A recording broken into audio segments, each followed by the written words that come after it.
if you're going to follow a snooker player, and I still say that today, if I had a young kid, I'd make him watch Steve Davis videos. I wouldn't make him watch Hendry videos because Hendry was unique. Right. Hendry played a different game. It was scary, the shots he took on, and I still wouldn't advocate playing that style of game unless you're like a freak.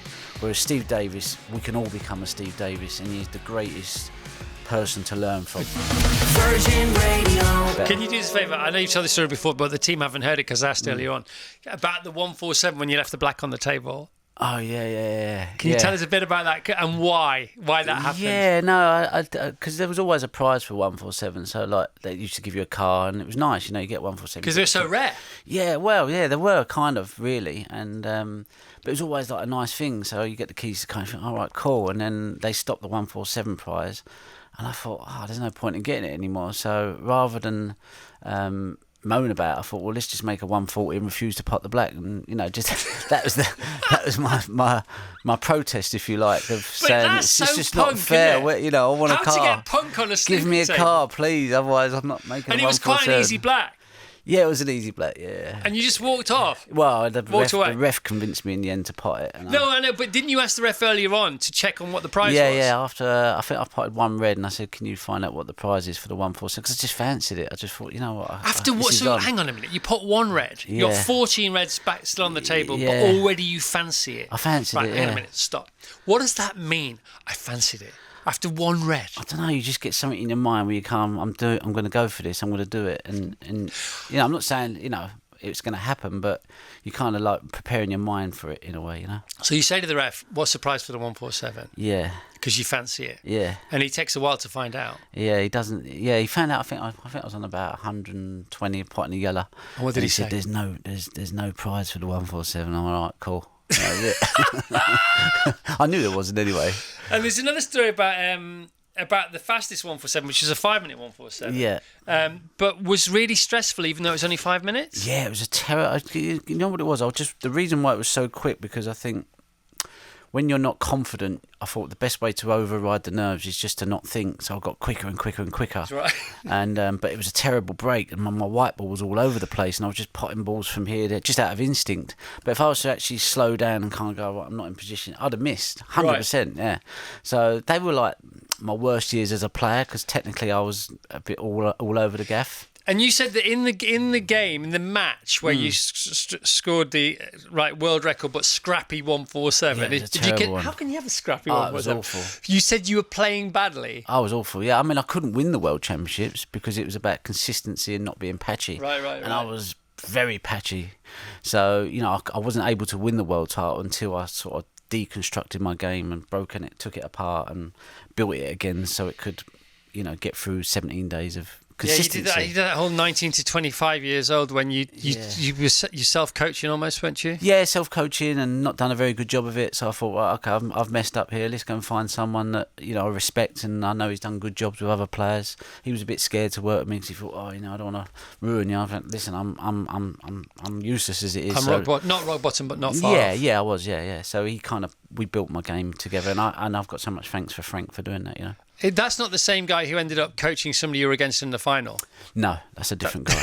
That's a different guy, yeah.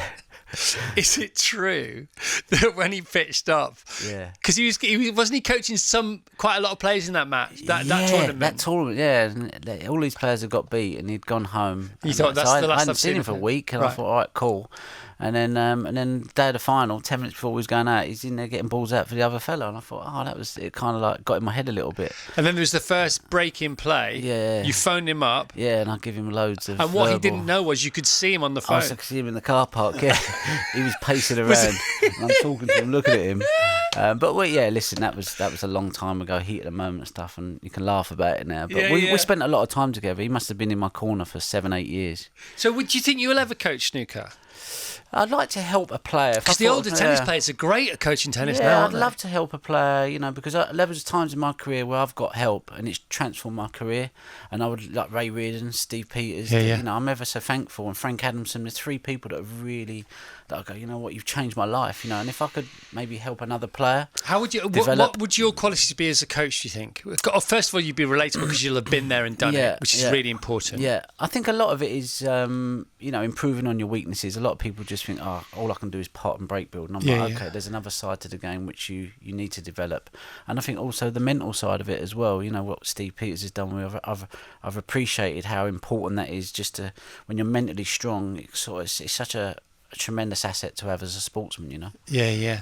Really and is. Your hero will always be Stephen Hendry? Steve Davis and Stephen Hendry. So we talked about it before, the three Steves. The three Steves, yeah, you're right. Where would you be without the three Steves? The three Steves, yeah. I mean, Davis was my hero growing up as a kid, and obviously Hendry was just like my, you know, who I wanted to be, really. The machine. It was amazing, yeah, incredible. So Hendry's slightly better than Davis. Well, as a player, you'd have to say he took the game onto another level, a bit like Tiger Woods did with golf. Yeah. But for me, Davis was my king, you know, as growing Davis. up. Yeah. I mean, I studied him. And Henry couldn't have been the Henry that he was without having to beat Davis, and you couldn't be the O'Sullivan you are without having to beat Hendry. Yeah, I suppose. I think we all with Davis. He's sort of like, if you're going to follow a snooker player, and I still say that today, if I had a young kid, I'd make him watch Steve Davis videos. I wouldn't make him watch Hendry videos because Hendry was unique. Right. Hendry played a different game. It was scary, the shots he took on, and I still wouldn't advocate playing that style of game unless you're like a freak. Whereas Steve Davis, we can all become a Steve Davis, and he's the greatest person to learn from. A journeyman. Well, I mean, he was a great player, but just the way he played the game, he was great safety, great break builder, great potter. He had everything. Whereas Hendry was just an amazing potter and break builder. Right. He didn't want to play safe. It sounds so gladiatorial when you talk about it. It gives me goosebumps. Look, we're out of time again. This always happens when you come in, man. Yeah. Have you seen the Federer documentary? Yeah, I watched the Federer documentary. What did you think? I've not seen it yet. Yeah, I thought it was good. I thought it was okay. How was that compared to yours? Do you relate to anything that you were surprised by? It was a bit of a different one with Federer, wasn't it? Because they were just doing the last 12 days of his career. I mean, I just enjoyed watching him play Nadal and his epic matches in the US Open. I could sit there and watch hours and hours of just that. For me, as a sportsman, that's what I want to see. Any comparisons between you and him? I don't know. No, I think... Oh, no. I'm not in that league. Federer's a god, isn't he? Of course you are. No, you're the greatest snooker player of all time, man. No, I don't know about that. No. So fun. Can you play tennis? I can play pretty much all ball sports. Yeah, I'm not bad. What's the one we'd have most chance at beating you at? Left or right-handed? Darts. I'm useless at darts. Are you? I can't play darts. All right, darts it is then. I'm useless at darts, but golf, tennis. Okay, so we'll go for a run, then we'll go for an orange juice and a fizzy water in the pub and we'll have a game of darts. Darts, yeah. And maybe a game of pinball. All right. Ronnie, great to see you, man. Brilliant, Chris. Okay. Virgin Radio.